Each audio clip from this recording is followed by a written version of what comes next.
بازش موهای سرشون را پس میکنن. در سوره فتح همه چیز مفصل اومدگی ای. حضرت وقتی که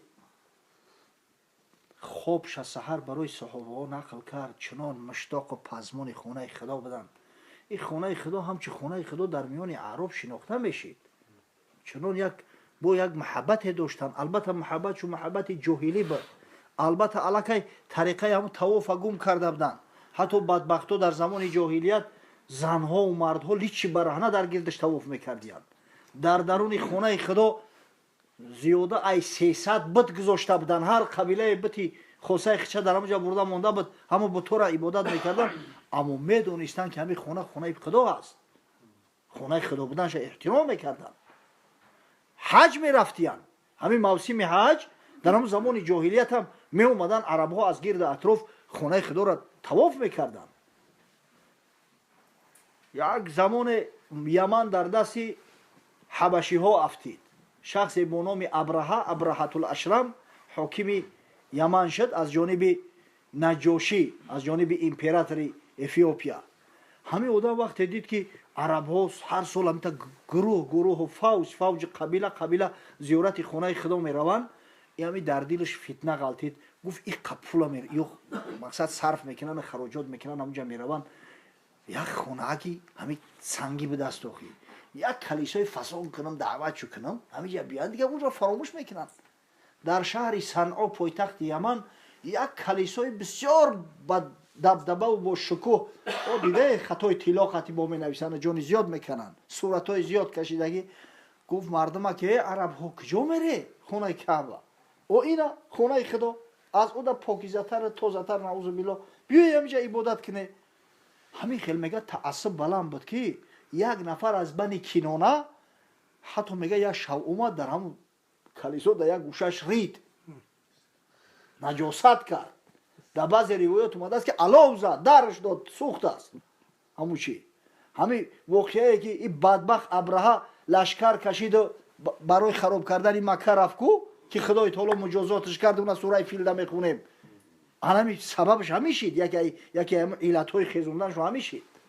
یعنی که مردم تعصب داشتن، خونه خدا را زیارت میکردن پیشکیرم. اما از زمانی که هجرت کردن اومدن اخی این بیچاره مهاجرایی که در اطراف خونه خدا زندگی میکردن اونس گرفته بودن به خونه خدا، همه محروم. مردم مدینه منوره را میرفتن هر سال زیارت. وقتی که حضرت گفت که خداوند بشارت هم داده است که خونه خدا را زیارت میکنی، دیگه همین سخت قپیدن یا رسول الله ترا به خدا قسم بیاوریم بشارت خداوند حقه. اما خداوند نگفته است که همین سال میره شما مقصد که خونه خدا را زیارت میکنی. بشارت شد داد پیشکی که البته شما خونه خدا را زیارت بکنید. میگه حضرت وقتی التجا کردن حضرت هم سخنشون رد نکرد. گفت که فقط یک شمشیری همراه تو بگیری برای که ما جنگ نمیریم. این شمشیر سلاحی یعنی هر یک مسافر هر یک آدمی همین دل خواهی که جوی بره برای که یگان حیوانی درنده شاید بالات هجوم کنه، شاید یگان راهزن دزد بالات هجوم کنه. نه سپر نه نیزه نه جوشن، فقط هم یک شمشیری راه گرفتن از ذوالحلیفه احرام پوشیدن. تصور کنه 1400 آدم 1400 صحابی پیغمبر لبیک که گفته همراه حضرت اومدن، عزم خونه خدا داشتن. اما خبر به قریش رسید، در واهمه غلطیدن گفتن که محمد صلی الله علیه و سلم همراه قشور مسلمانان آمده است. بانگ استراب زدن، چند قبیله دیگر را به کمک خواستن و خالد ابن ولید همراه کاوالریا سربازای سواره. خالد ابن ولید یک پهلوان عرب است. فرستادن که تو مانع شو تو لشکر را مجهز کردن و برآمدن ما را. این خالد اومد نگاه کرد، دید که اخی لباس جنگی نیست، مردم احرام پوشیدگیان لبیک میگن، همین قد توزه و تمیز غیری هم یک شمشیر دستی یگون اسلحه ندارن. علاقه در دلش همتری شبهه پیدا شدن گرفت که ما برای چی اینا باید منع کنیم. و خبر داد که اینا قصد جنگ ندارن. در موضع با نام حدیبیه اومدیان، یک آوی اندکک داشت، یک چشمهک داشته است. اما حدیبیه همین یک شتر که میخورده است اوشا магарам 1 соат 2 соати дига бистан ки бо об пайдо шавам ягон тадигаш бихӯра беҳад хурд. ҳазрат саллаллоҳу алайҳи васалам амр кард, мега ҳазрати Билол дар дастҳои муборакаш оба рехт, дар ҳамун чашма дастора шушт, ай боло дастошта об рехтанд. хадрати худои таоло мега чашма чунон фавҷ зада, чунон фаввора мезад ки ҳама шутурораву ҳамаи аспораву ҳамаи одамо ба як бор об хӯрдан об қатъ намешавад дига. ин аз каромоти аз муъҷизоти пайғамбар саллаллоҳу алайҳи васалам аст. мега дар ҳамун ҷо амр кард ки хаймаотуна бизанед. вақте ки намояндаи қурашиҳо омад ки ба чӣ кор омаде, гуфтанд ки мо зиёрати хонаи худо омадагием, мо умра омадагием, мо қасди мақсад бо касе моҳи ҳаҷ набудааст, умра буд, мо мақсад бо касе қасди ҷанг кардан надорем. баъда ҳазрат барои он ки итминони бештар ҳосил шава, ҳазрати умара гуфт ки ё умар, аспа сур шав, ҳаракат кун, назди қурашиҳо бира, хабари пайғоми моро бирасон ки мо ягон нияти ҷанг надорем, нияти ҷанг мақсад ҷидол надорем, ло рафаса вало фусуқа вало ҷидол, мо зиёрат омадагем. ҳазрати умар гуфт ё расулаллоҳ, ин хонасӯхтоам ки қатъи ман душмананд, ман пешай рафтам ба дараҷаи димоғи ёро сӯзондагиам ки ай 100 ҷоным 1 ҷоным раҳо намеёбам, аниқ мекушанам ин бадбахтҳо. беҳтараш ҳамин ҳазрати усмонро ки гуфт, ҳамаи хеши таборуш дар Маккаи Мукаррамаанд, ҳамаш болои вазифаву коранд. ҳамин мақсад ки бани умайя бисёр бақувват буданд. абу суфён худаш раҳбари қурайш, раҳбари Макка буда бушаба рӯзо. баъдан ҳазрат мега ҳазрати усмон гуфт ё усмон бара. ҳазрати усмон мега омад, қабулш кардан. ҳақиқатан хеши таборуш зиёд буданд. гирифтан овардан, пайғома ҳамаро расон. гуфтан бисёр хуб, ту сабр ку, мо машварат мекунем, баъд қарор муна иншоалло эълон мекунем. ва ҳазрати усмона гуфтанд то ӯ замона чанд қи дилат мехоҳа тавоф ку. гуфт мо ҳошакалло, пайғамбари худо саллаллоҳу алайҳи васалам, ҳабиби худоро шумо манъ кардеву мана иҷозати зиёрат метен? қасам ба худо то замони ҳазрат тавоф накунам, ман намекунам. дуромад аз ҳазрати усмон дар назди хонаи Каъба, гуфт то ҳазрат накунам, ман намекунам. шумо медонед чӣ зулм кардесте? шумо ҳабиби худоро аз хонаи худо манъ кардесте.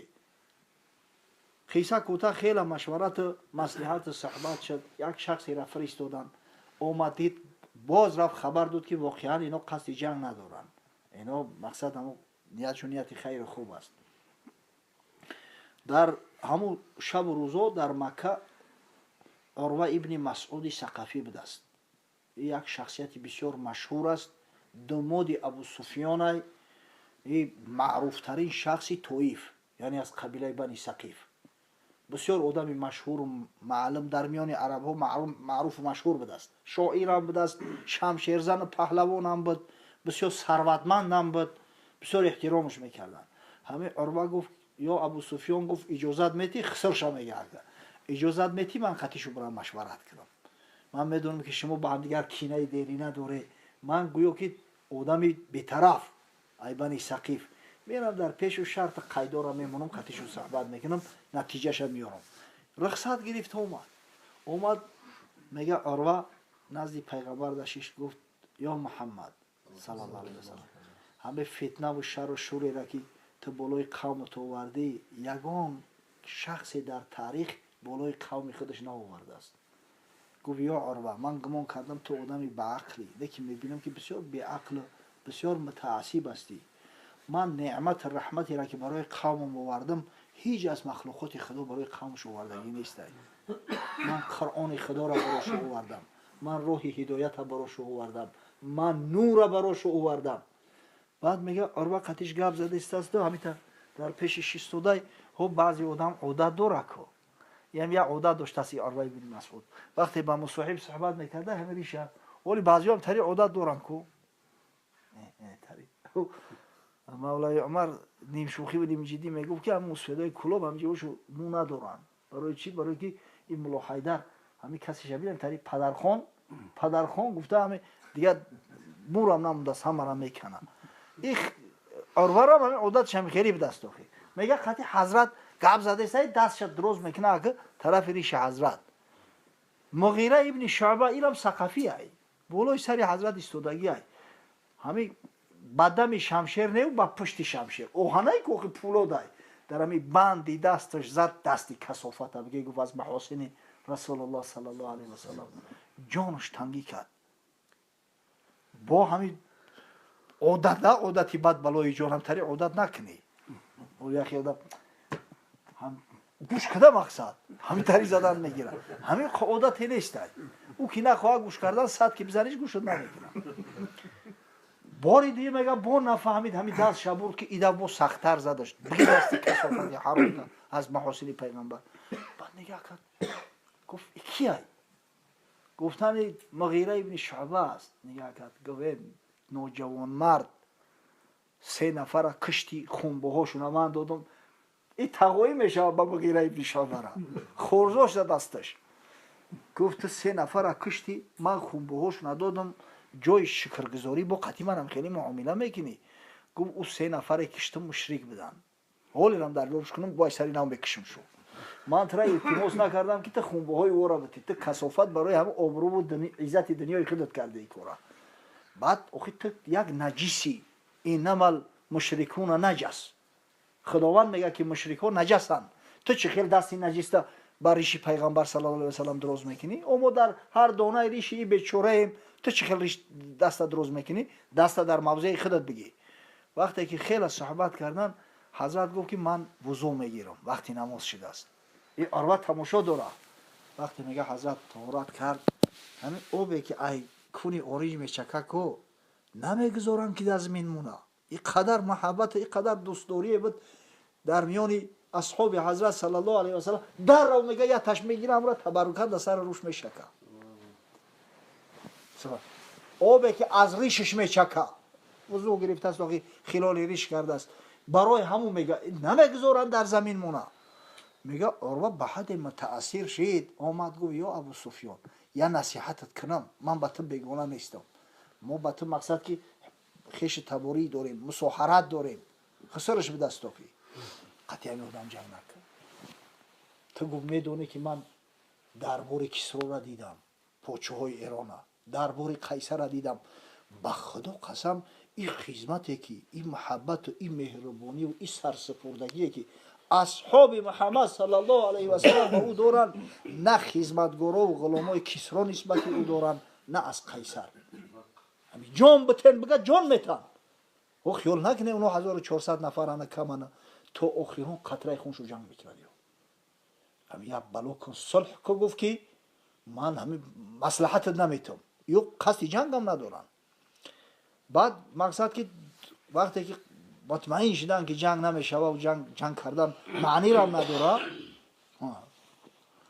ҳамин вақт ҷура як овоза шид ин хонасохта ҳамин шайтонову дурӯғгӯву фитнагаро дар ҳамаи асру дар ҳамаи ҷо буданд гуфтанд ҳазрати усмона киштанд ҳазрати усмона набоша хайма задагиян дар роҳатай гуфтанд ҳазрати усмона киштиянд ки имтиҳони парвардигор як не як шоиаву як дурӯғам имони мусалмонора як имтиҳон кардани парвардигорай ҳамҷа як дарахте буд бо номи дарахти Ризвон меган ора дар таърих бо номи Ризвон машҳур аст мега вақте ки ҳамин сухан шид ҳазрат саллаллоҳу алайҳи васалам дастша дароз карда гуфт биёе байъат кунӣ то хуни усмона нагирем намерем анам дар ивази хуни усмон хун мегирем то охирон қатраи хунмо ҷамъ мекунем 1400 нафар бо ҳазрат саллаллоҳу алайҳи васалам омадан байъат карданд аллоҳу акбар баъд ҳазрат баъде ки ҳама байъат карданд гуфт ана и дасти усмон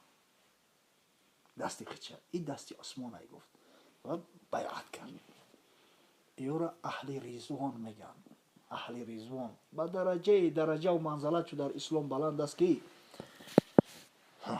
оли меган ҳами ба ҳама ба як чишм нигоҳ кун ба ҳама ба як чишм нигоҳ кардан намешавад ин гапои аҳмақонаай барое ки дар дунё ду барги яхела нест куҷо бираса ба ду одами яхела ҳамин фарзандоед ки ай пайванди худат шудагӣ аст аз салби худат шудагӣ яташ боло мегузорӣ бихоҳӣ нахоҳӣ мебинӣ охи яташ маҳаббати бештар дора хизмати зиёдтар мекунад бихоҳӣ нахоҳӣ уро ай дигарош бо зиёдтарак дӯст медорӣ чӣ бираса ба мардуми ғайр боре мега ҳазрат дар пештарак бирем ака дар Мадинаи Мунавваран انا نمازای روز جمعه حضرت خطبه میخوند 3 نفر از شرکت کنندگان یعنی بیعت رضوان در دهن در ایستادگی میگه جاشون نرسید. حضرت نگاه کرد گفت فلانی بخی فلانی بخی فلانی بخی ای جاشو خیزانشون اینو را صدا کرد که بیایی بشینی. بعد گیلمند شدن گفتن که ما بر وقتتر اومده بودیم جا گرفته بودیم یا رسول الله ما را خیزوندی. گفت آخه شرم نمیداره او اهل رضوانن. اونا کسایی هستن که خداوند از اونا خوشنود و راضی است. اونا کسایی هستن که با حبیب خدا در پای مرگ حیات بیعت کردگیان. اونا حق دارن احترامشو کنید. ببینید این مقصد همین شخصایی که در بیعت رضوان شرکت کردن اینه که درجه و منزلت دارن که هرچی الحمدلله این گپ دروغ بده است خبر اومد که نه عثمان حیات های زنده ای و سهیل ابن عمرو قریشی ها فرستادن. سهیل ابن عمرو این شخص یکی از اشراف قریش، واعظ قریش، خطیب قریش، شخصیتی که گپدان بود است، گپزن بود است، بسیار با فصاحت و بلاغت گپ میزد. همین سهیل ابن عمرو نزد حضرت فرستادن که برای شرطنامه صلح بستن. میگه سهیل اومد گفت که میلش قبول ما شرطنامه میبندیم عبارت از 4 پونکت. همون شرطنامه که باید بین قریشی بین مسلمان‌ها و بین مشرکان شود عبارت از 4 پونکت بود است. شروع کردن نوشتن. بسم الله الرحمن الرحیم. حضرت علی کاتب است، پیغمبر صلی الله علیه و سلم دیکتاتش کرده است می نویسه بسم الله الرحمن الرحیم. سهیل گفت چی است؟ گفت نام الله رو شروع کنیم. گفتن ما الله را با صفات رحمانی و رحیمی نمیشناسیم. نعوذ بالله. بنویس بسمک اللهم. ای زیاد نه. بسمک اللهم. حضرت علی را گفت که بنویس بسمک اللهم و بسم الله الرحمن الرحیم کرک. با حضرت هم دل نخواهم نویش بسمک اللهم. بعد در دوامش شرطنامه معاهده میانی محمد رسول خدا صلی الله علیه و سلم و قریشی ها گرفت نگاه کرد گفت اگر به شرطی که ما پیامبری تو را قبول می داشتیم با تو جنگ نمی کردیم مانع تو نمیشیدیم ما قبول نداریم. بنویس محمد ابن عبدالله. حضرت گفت که کرکا همون رسول الله صلی الله علیه و سلم کرکنه بنویس ابن عبدالله. حضرت علی همین خودش هم قریب به کفیدن اومده است.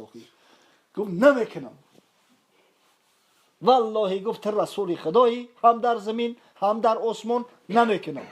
بگو ای بچه پس یاد نکن کرکا.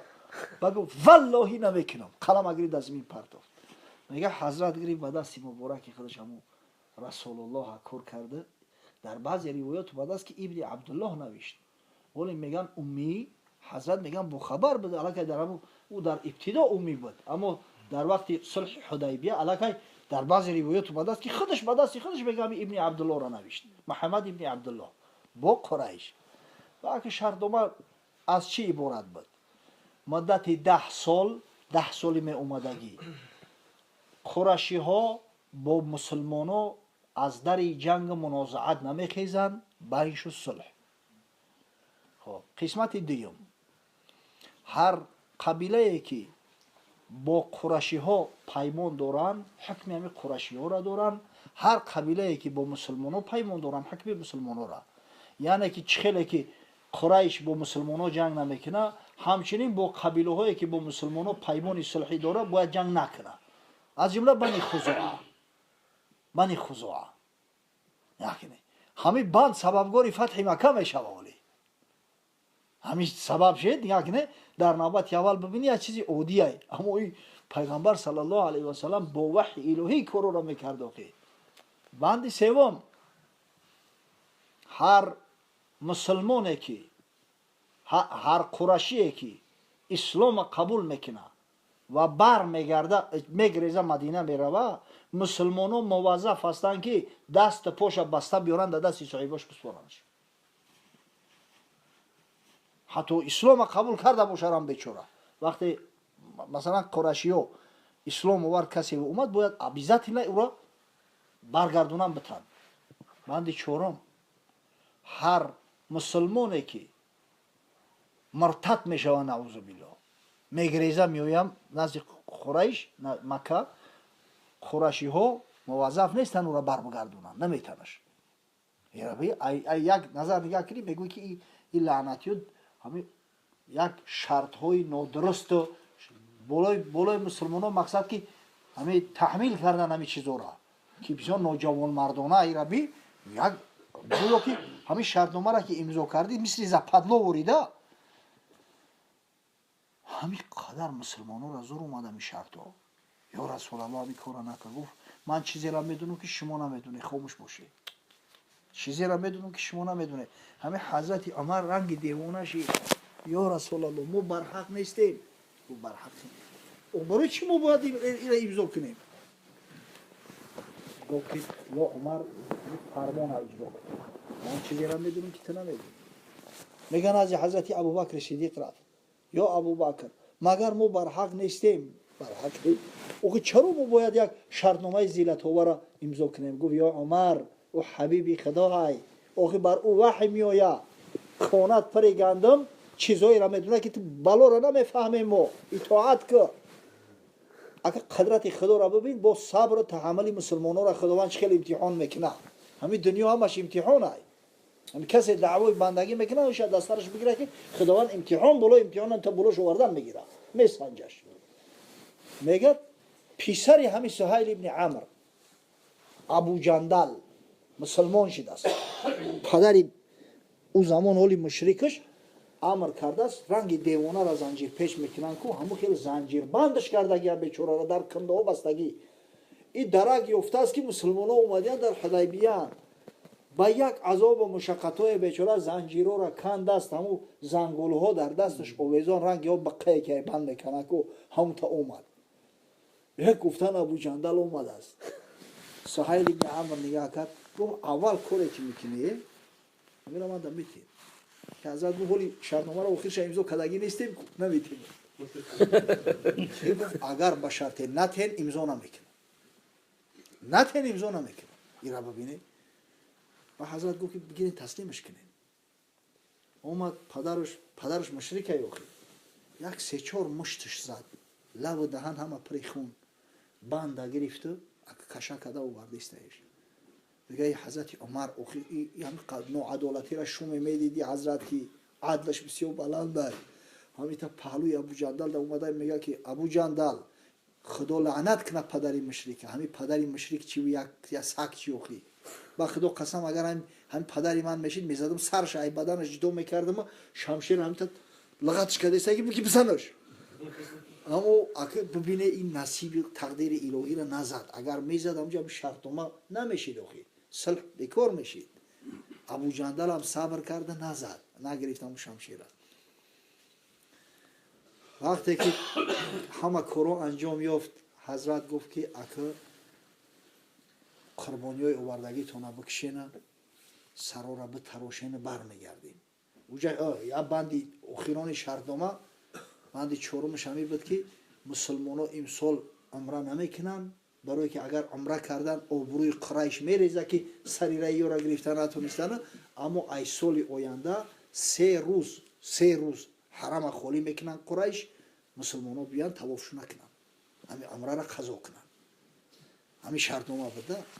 ҳазрат гуфт молотуна бикише сарора битроша як кас айҷош такон намехӯрад. мардум бихези ҳамин қадар ғаму мусибата мотаман ҳеҷ кас такон намехӯрад. ҳазрат зиқ шид омад хайма дуромад. уми саламаи модармон ҳамроҳаш будааст дар сафар. гуфт ки мардума мегӯянд ки кише молотуна намекишанд. ҳодисаро иҳсор мегӯянд дар шариат ҳукми шаръира. уми саламаи модарм гуфт ё расулаллоh бихи худат бикун ягонташа гап назан нагӯшу ҳамин бибинанд ки худат кардеси ку ҳамаш мекунанд. ҳазрат хест бисмиллоҳ гуфт молоша қурбонӣ кард сара фармон дод тарошид. вақте дидан ҳазрат ҳамин кора анҷом дод ку дигар ҳамин саросима ҳама хестан молора киштан сарора тарошидан тайёр шиданда. қисса кӯтah оли ҳамун мӯҳое ки баъзан во мехӯра уна чечня овар рамзан қодиров мардам ба як муҳаббат ай тамоми кавказа ай тамоми россия ҷамъ шидан зиёрат рафтанд ҳамун мӯҳои пайғамбар саллаллоҳу алайҳи васаллам аст ки дар сулҳи ҳудайбияву дар умраи қазову дар ҳаҷҷатулвадоъ турошида буд ҳазрат мӯи сари дароз дошт мӯш дар баъзе ривоят омадааст ки дар китфош мерасид дар баъзе ривоят омадааст ки баробари нармиҳои гӯшаш буд шахматаи узунай мӯҳои дароз доштааст ҳазрат аз бай фарқ мекардааст ин ҳама мӯҳоанд омадан ака аксари мусулмонон хиёл мекунанд ки як шартномаи бисёр зиллатбору як ноҳаққонара дар болои гардан шумор кардагиянд қудрати худованди мутаол ҳамин аз байн як моҳ нагузашта буд ки як шахсе бо номи абу басир аз мардуми қурайш мусалмон шиду мадина омад мадина гирехт намешнавӣ пас гап задистам мадинаи мунаввара омад и абу басир ду нафараи хафош қурашиҳо рӯӣ карданд назди ҳазрат ки мувофиқи шартнома шумо масъул ҳасте ки ҳамира гардонда мода битен ҳазрат фармон дод овардан абу басира и дига и абу басир ки ҳе мусулмоно охи ман назди шумо омадам назди бародаром омадам ки ҳазрат гуфт ака мо шартномара модом ки имзо кардем мо дар аҳд вафо мекунем ва авфу билаҳд гуфтааст худованд инна алаҳда кона масъуло ба аҳди додат вафо кун зеро фарду рӯзи қиёмат аз ҳамин аҳд пурсида мешавад вақте ки абу басира гирифтан бастанд дастоша бечорара бурданаш дар як мавзеъ расидан дар роҳ барои истироҳат фурӯмада буданд агу ҳама ақаллан поам банди поамам кӯӣ накунед банди дастомам ҳӯй кунед охи ман қазои ҳоҷат мерам чӣ хел хидмат оза мекунам баъд дастоша завлонора ай дасташ гирифтан ки пош бастагӣ ай и омад шиш як нафараш шамшери бисёр фасон дора ҳамин ғилофи гулдори хишро ай шом овардаги ай дига акад аҷаб гуфт шамшери фасон дошта ҳо одама чизша таъриф кунӣ чӣ хел бод мегира ҳавоӣ меша и бача мошината гап набудааст олиам чоплусо падхалимо приёмшоам хели ай аввал хуб таъриф мекунанд ба ҳоҷатшона талаб мекунанд гуфт бисёр шамшери фасони хишро буда ғилоф шадидести фулоди ҳиндӣ ай и фулоди ҳиндӣ ай ту медонӣ чӣ хел фулоди фасон гуфт кӯя бинам агар мумкин боша шамшера ду дошт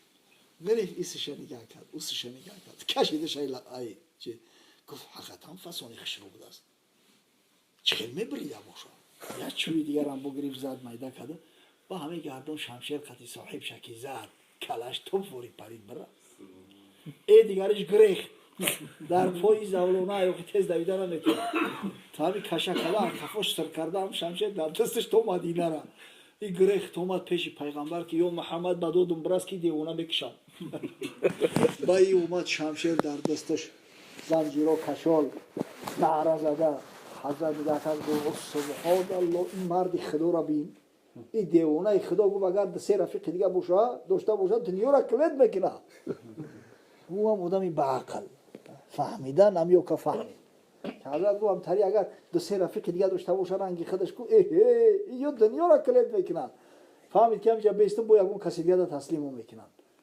баромад ай мадина бирафт рафт соҳили баҳри аҳмар баҳри сирх ҳамон роҳҳои корвонгузар корвонои майдаак майдаакера ки 4-5 одам доштанд ду се таша мақсад тороҷ кард овоза шид ки ҳамон абу басир ҳамҷо рафтааст худо ҷон шамоаст кунам раҳзанӣ кардаву мардама ғам мета корвони қурайша ҳичка кордор намеши ва барои ё ҳамсояи хонаи худо ки ҳастанд муҷовири хонаи худо ҳатто ҳамон роҳзанои араб ғайрат намекардиянд ки ба корвони қурайш ҳуҷум кунанд ай мусулмон ай парво дора медонад ки қурайшиҳои бадбахт мушриканд мега абу ҷандалам як рӯз хато хӯрд ай банд қайду канд омад қати шарик шид 4-5 кас як команда шиданд як шайка дига ягон корвони қурайш солим аямуҷа намегзарад кор ба дараҷае омад ки қурайшиҳо хучу омадан илтимос карданд ки ё муҳаммад саллаллоҳу алайҳи васаллам ҳамин банда бекор кун ҳамин банд дар кор неста ҳамонро файрод ки илтимос ҳар вақте шикоят меянд мусулмонон мегӯянд мо ба ӯ чӣ кор дорем мо қатӣ мо нестанд گفتن همون را فیروز که التماس همین بند بکن. اینا ببینه همین بند زیلتبار خودش اتوماتیکی ای بین رفته بکار شد. او حادثه ای که سبحان الله گفتیم که این صلح حدیبیه عاقبتش با فتح مکه آورد. همین است که یک روز بنی کنانه همراه بعضی از قریشی ها با بنی خزاعه که هم پیمان مسلمان ها بودن شب خون میزنن، شب اتکا میکنن، هم غارت میکنن، چند نفر هم میکشن. رهبری بنی خزاعه نزد پیغمبر صلی الله علیه و سلم اومد گفت یا خیانت کردن، در عهد خیانت کردن و پیمان بریدن. حضرت امر کرد که اگه سوارشه میریم همین اومدن مکه را فتح کردن. این تماما با قصه دیگه این صحبت بسیار طولانی بد است. اگر همه یو را بگیم ایو تو بو میبره میره برای همین به همین مقدار اکتفا میکنیم. حاجی محترم که خانه خدا را زیارت کردن میره ببینه. واقعا این خانه خدا یک درجه و منزلت بسیار بلندی داره. پرده کعبه رو که میبوسند اون از کرم پیله نامی شد. ببینید همین پرده کعبه را اینقدر مسلمان ها عزت میکنن. حتی بعضی منافقای هستن که اینا نماز میخونن نه روزه میگیرن، نه که اگر همون داشته باشن کو در همین جای از همه افتخاری کشولش میکنن. در جای از همه افتخاری هر سال وقتی پرده کعبه را عوض میکنن همون نیم متر یا متر میبرن، در مهمونای همه عزیزترین امرو هدیه میکنن. از همه بالای که ای دنیا بالای به خاطر چی؟ برای همون ابریشمش نه، ای کرمی پیله بدنش نه، با عزیز نشست روز چند لاجرم مثل او گیرانی شد. عزتش در او است که چند مدت خانه خدا را پشوند است. یک سال در جوار خانه خدا بود. برای همین قدر قیمت دارد. همه حاجیان هم که احترام دارند. حاجی آمد گفته مردم میروند زیارتشو میکنن، پیشانیاشو نبوسن میکنن. به خاطر چی؟ چند مدت در جاهای قدم زده است که رسول الله صلی الله علیه و سلم همراه اصحاب قدم میزدند. در جاهای سجده کرده است که حضرت همراه اصحابش سجده میکردند. خانه خدا را زیارت کرده است.